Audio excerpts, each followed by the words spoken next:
Donc voilà, dans cette deuxième vidéo se rapportant au graphe 7, nous allons aborder euh, la réalisation de ce graphe 7 au travers d'un exercice proposé sur le logiciel Festo.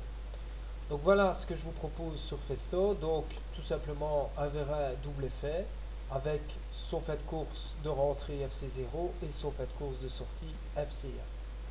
Ce vérin double effet sera commandé par un distributeur 5.2 bistable, commandé électriquement par une électrovanne EV1 d'un côté et une électrovanne EV2 de l'autre côté. Alors j'ai fait le petit circuit électrique afin de procéder à la simulation de ce petit exercice.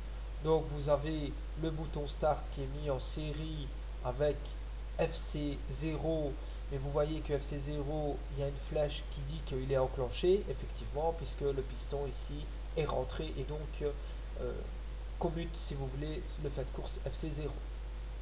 De l'autre côté du circuit, sur la deuxième ligne, vous voyez que FC1 lui est normalement ouvert et n'attend qu'une chose, de se fermer lorsque ce fameux piston arrivera aux alentours de FC1. FC1, lorsqu'il sera enclenché, lui à son tour enclenchera l'électrovanne V2 qui procédera au retour de ce vérin. Alors si on simule, qu'est-ce qu'on peut remarquer? Eh bien, lorsque je pousse sur Start, le circuit est fermé et vous voyez que le vérin va sortir. À ce moment-là, vous voyez que FC0 est libéré.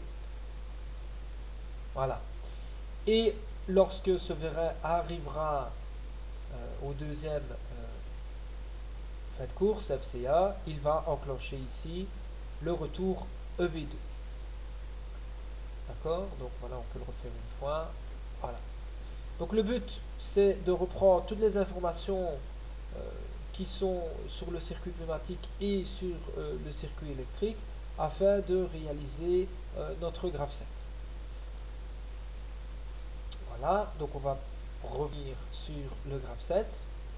Alors ce qu'il faut dans un premier temps réaliser pour nous faciliter la vie, et on l'a vu dans les premiers exercices de TIA Siemens, c'est de créer une table des variables.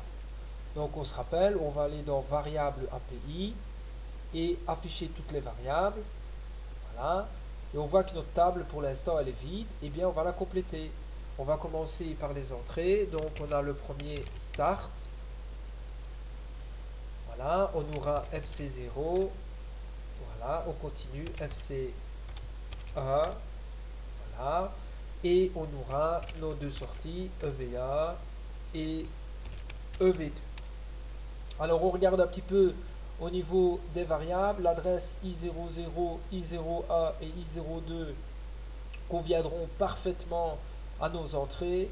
En revanche, EVA et EV2 étant des sorties, il faut aller changer. Donc on va cliquer ici, mettre comme identificateur que c'est une sortie et on peut commencer directement à 0.0. Voilà, alors soit vous faites la même chose ici, soit vous venez dérouler avec le petit plus vers le bas. Il vous demande que souhaitez-vous faire, vous dites les variables seront écrasées, OK, et il vous met la suite logique, donc Q0.1. D'accord? Donc vous pouvez passer à la vidéo suivante pour continuer l'exercice.